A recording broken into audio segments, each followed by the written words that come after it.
I knew something was wrong before I even got out of bed. The air felt heavy, like before a thunderstorm, but there wasn't a cloud in the sky. I'm not one for drama, just a normal dude with a boring job at the DMV, 2 cats, and a younger sister who still raids my pantry when she visits. Today should have been normal. It wasn't. I could tell the second I opened my bedroom window. The street didn't sound right. Not quiet, exactly. Just off. I made coffee, burned my toast. My phone wouldn't connect to Wi-Fi, but I figured it was just Comcast being its usual useless self. I texted my friend Marcus. "Yo, you up?" No answer, but that wasn't weird yet. He usually ghosts me until noon. I tried to laugh it off. But then I looked out front. There was a military Humvee parked at the curb, no reason for it in our sleepy Ohio suburb. Some soldier stood by the door, talking into a radio. I saw blood on his boot, just a little but enough that I stopped chewing. I went outside anyway. Stupid, I know. But that's what you do when nothing on TV or your phone matches what you're seeing. The neighbor's kid, Emily, was sitting on her porch, staring straight ahead. She didn't blink when I said her name. A guy I'd never seen before was walking up the street, hands shaking, muttering to himself. Some old guy coughed so hard he spat red onto the sidewalk and just kept walking. I started to feel sick. Was this a prank? Was I being paranoid? I called my mom, no answer. Tried my sister, went straight to voicemail. Even the news was useless. Local channels said to stay calm. Twitter said zombies. Facebook said bioterror attack in New York, but nothing to worry about. No one seemed to agree on anything except not to panic, which, of course, made me panic harder. I tried Marcus again, still nothing. That's when my phone lost all service. Not just bad bars, dead. I jogged over to Emily, waved my hands, tried to get her attention. She flinched away like I was made of knives, eyes huge and hollow. Her dad came out, dragging her inside by the arm. He shot me a look that said, "Don't come closer." By now, every instinct was screaming at me that this was wrong. People were locking doors.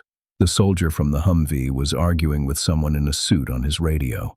Sirens in the distance, getting closer, then fading out.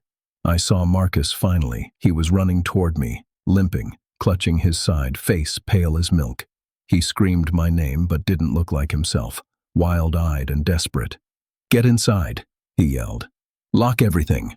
I bolted. I slammed my door, locked every latch, even shoved my bookcase in front of it. I could hear shouts and screams from somewhere down the block.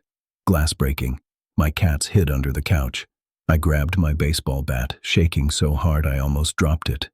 The world outside was unrecognizable, and even though I hadn't seen them yet, not really, I knew in my gut what was coming. Lockdown wasn't just a word on TV anymore. It was the only rule that mattered. I waited, gripping my bat, sweat rolling down my back. I kept thinking about the look on Marcus's face, like he'd seen something he couldn't come back from. I peered through the blinds. Outside, the Humvee was gone, but the blood it left behind was smeared down the curb. The street was emptier than I'd ever seen it. Not even cars passing by, just a couple of distant figures moving weirdly slow. My cats wouldn't come out, no matter how much I called for them. It's funny how quickly your world shrinks in a crisis. Suddenly, my whole life was just me, the inside of my house, and the noises I didn't want to hear from outside. My phone was still dead. The TV flickered, but every channel was either emergency broadcast or static. I tried my laptop, no internet. Even the radio was just a guy repeating, "Stay inside, secure all entrances, do not attempt to leave." Then I heard it, something scratching at my front door, not banging. Scratching, soft at first, then louder. I stood frozen. It sounded like someone trying to pick a lock with their bare hands. I tiptoed to the peephole and nearly threw up. There was a woman there, or what was left of her. Her dress was torn, her skin gray, lips cracked and bloody. She was dragging her nails down the door, leaving streaks.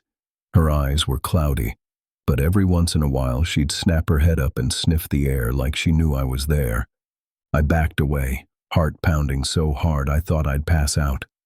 The noise kept going, scratching, then thumping. Something heavy hit the porch. I ran to the back door, locked it again, checked all the windows. I remembered my neighbor Emily and wondered if she and her dad were okay. I wondered about Marcus.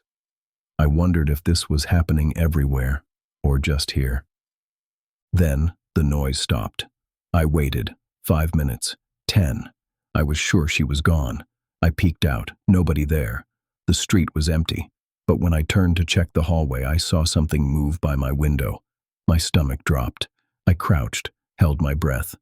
Another face popped up. This time it was Marcus. He was bleeding from the neck, face wild, eyes darting everywhere. He started pounding on the glass, begging me to let him in. "Please, man, I'm not one of them. Please."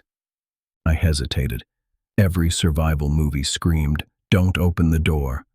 But this was Marcus, my best friend since 5th grade. He looked so desperate, so real.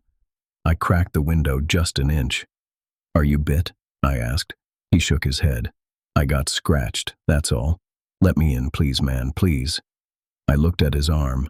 3 long red lines. Not deep, but fresh. I wanted to believe him. But deep down, I knew what that meant. I told him I was sorry. He started crying, then pounding on the glass, then just slumped down, sobbing. I slid to the floor on the other side, clutching my bat, heartbreaking.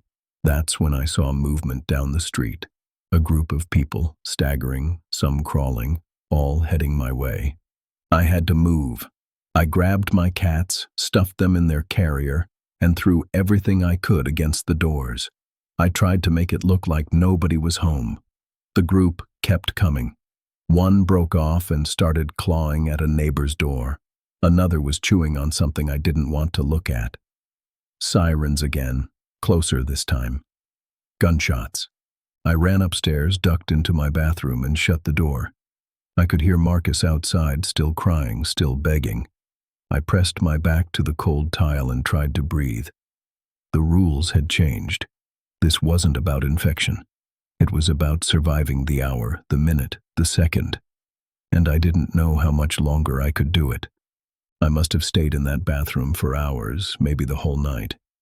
I tried not to listen, but the sounds were everywhere.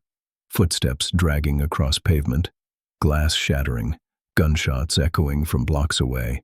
Sometimes, in the quietest moments, I'd hear Marcus sobbing on the porch or the wet, sticky sound of something hungry outside. My phone stayed dead. My only lifeline was the distant, endless drone of the emergency broadcast on the TV downstairs. I had to move. My cats mewed in their carrier, reminding me I wasn't alone, even if I felt like it. I peeked out the window and saw smoke rising 3 houses down. The neighbor's garage was burning. Shadows swarmed around it, stumbling through the flames. Someone screamed. I swallowed hard and made myself a promise. I wouldn't die cowering behind a locked door, not with them depending on me. I crept downstairs, bat in hand, every step heavier than the last. I'd always thought I'd be the type to freeze up in an emergency. Turns out, I was wrong. When I looked outside, I saw Emily's dad banging on their front window, begging for help. His shirt was ripped, blood everywhere, and Emily was behind him, her face pressed to the glass, eyes blank and mouth open. He shouted, "Please, she's still in there." But when I moved toward the door, I saw 2 infected clawing at his back, pulling him down. I hesitated just a second, and that's all it took. They dragged him out of sight. I heard his screams until they stopped. I didn't feel human anymore, not in the ways that mattered. I just felt cold. I had a choice: go out and die trying to save someone, or stay inside and live with the guilt. I chose the guilt. I dragged a shelf in front of the door, bit my lip until I tasted blood, and tried not to think about what that made me. My hands shook so bad I dropped my bat twice. I don't know what broke me more, the violence, or how fast I could get used to it. That night, the infected pushed through my backyard fence. One of them smashed through my back window and came crawling across the kitchen floor, snarling, its face a mess of blood and broken teeth. I swung the bat as hard as I could. The sound it made was nothing like in the movies. It was wet, final. I hit it again and again until it stopped moving. My hands were covered in blood, and I didn't stop to check if it was mine or not. I just stood there, breathing hard, the world spinning. I realized then that nowhere was safe. Not really. Places don't keep you alive. Choices do. I packed a bag, grabbed as much water and food as I could, and stuffed my terrified cats into the carrier. I thought about Marcus, about Emily, about my family. I thought about what I'd lost and what I'd become. The person I used to be would never have survived this. Maybe that's why I'm still here. As the sun started to rise, painting everything a sick, ugly orange, I pushed open the back door. The street was empty except for wrecked cars and the occasional body slumped against a curb.